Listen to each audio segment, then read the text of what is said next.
అందరికీ నమస్తే అండి. ఈరోజు రెసిపీ చికెన్ బిర్యానీ. దానికోసం చికెన్ తీసుకొని దాన్ని నీట్గా పసుపు ఉప్పు వేసి కడగాలి. పసుపు ఉప్పు వేసి కడగడం వలన నీచు వాసన అనేది కంప్లీట్గా పోతుందన్నమాట.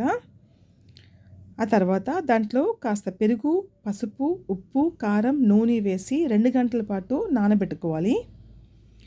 నానబెట్టుకోవడం అంటే మ్యారినేట్ చేసుకోవాలి. మ్యారినేట్ చేసుకోవడం వలన చికెన్ అనేది త్వరగా బాయిల్ అయిపోతుంది అన్నమాట. సో చికెన్ మ్యారినేట్ చేసుకొని 2 hours అయిపోయింది. ఇప్పుడు స్టవ్ ఆన్ చేసుకొని ఆయిల్ అలాగే ఘీ వేసుకున్నాము. అది వేడెక్కిన తర్వాత అందులో హోల్ గరం మసాలా వేసుకొని అవి కాస్త వేగిన తర్వాత అలా సన్నంగా తరిగి పెట్టుకున్న ఉల్లిపాయలు, పచ్చిమిర్చి వేసి కాస్త వేగనివ్వాలి. ఉల్లిపాయలు కాస్త వేగిన తర్వాత ఈ హోల్ గరం మసాలా, అల్లం, వెల్లుల్లి కలిపి రుబ్బిన పేస్ట్ అంటే అల్లం, వెల్లుల్లి, ధనియాలు, ఇలాచి, దాల్చిన చెక్క, లవంగాలు ఇవన్నీ వేసి మిక్సీలో గ్రైండ్ చేసుకున్న పేస్ట్ని ఒక 2 స్పూన్లు దాకా ఇందులో వేసుకున్నాము. అలాగే కాసంత పసుపు కూడా వేసుకొని ఆ మసాలా అంతా బాగా వేగిన తర్వాత పచ్చివాసన పోయేదాకా వేగిన తర్వాత ఇప్పుడు అందులోకి ముందుగా మ్యారినేట్ చేసిన చికెన్ని ఇందులో వేసుకున్నాను.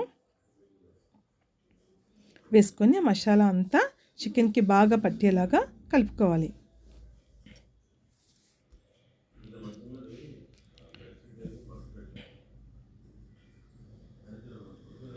ఈ విధంగా బాగా కలిపిన తర్వాత మీడియం ఫ్లేమ్లో ఉంచి ఇప్పుడు దానిపైన మూత పెట్టుకొని విజిల్ పెట్టకుండా మీడియం ఫ్లేమ్లో ఒక 10 నుంచి 15 నిమిషాల వరకు దాన్ని మీడియం ఫ్లేమ్లో ఉడకనివ్వాలి.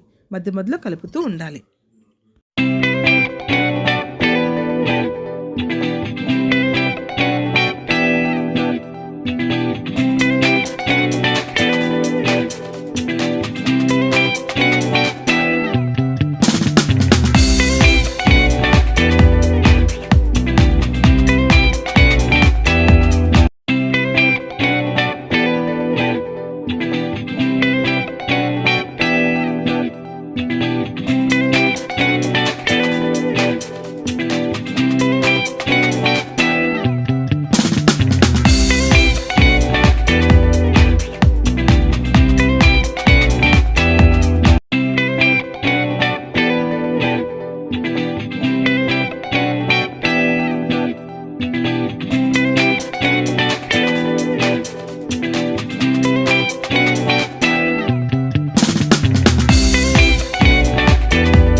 చికెన్ బాగా బాయిల్ అయిన తర్వాత మాత్రమే రైస్ వేసుకోవాలండి. చికెన్ అంతా కూడా బాగా బాయిల్ అయిపోయింది కదా, అందువల్ల ఇప్పుడు నేను రైస్ 1 hour పాటు నానబెట్టుకున్న 2 గ్లాసుల రైస్ ఇందులో వేసుకున్నాను. ఇది నార్మల్ రైసేనండి. వేసుకొని కాస్త మూత పెట్టి ఒక 2-3 నిమిషాలు దాన్ని సిమ్లో ఉంచండి. ఈలోపు ఎసర్ని అయితే రెడీ చేసుకుందాము. ఈ గ్లాస్తో అయితే రైస్ తీస్తున్నాను. ఇప్పుడు చూపిస్తున్న ఈ గ్లాస్తో 2 గ్లాసులు రైస్ తీసుకున్నాము. అందువలన దానికి 4 గ్లాసులు వాటర్ అయితే వేసుకుంటున్నాము. అదే బిర్యానీ రైస్కి అయితే 1 గ్లాస్కి 1.5 గ్లాస్ వాటర్ వేసుకుంటాం కదా. ఇక్కడ నార్మల్ రైస్ కాబట్టి 1 గ్లాస్కి 2 గ్లాసెస్ వాటర్ వేసుకున్నాం. అంటే ఇప్పుడు తీసుకున్న ఈ నార్మల్ బియ్యానికి 1:1 రేషియోలో, అంటే 1 గ్లాస్ రైస్కి 1 గ్లాస్ వాటర్, ఈ రేషియోలో వాటర్ యాడ్ చేయాలి. యాడ్ చేసి మూత పెట్టుకొని హై ఫ్లేమ్లో 2 విజిల్స్ని కొట్టించాలి.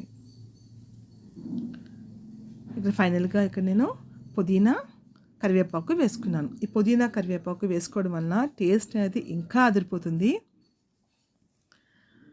టేస్ట్కి సరిపడే సాల్ట్ యాడ్ చేసుకున్నాను. ఈ సాల్ట్ అన్నానికి బాగా పట్టేలాగా కలపాలి.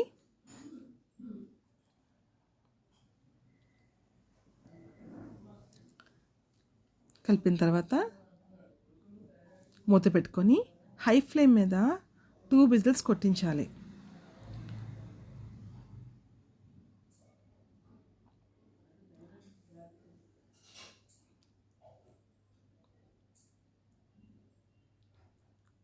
టూ విజిల్స్ కొట్టిన తర్వాత కుక్కర్ చల్లారిన తర్వాత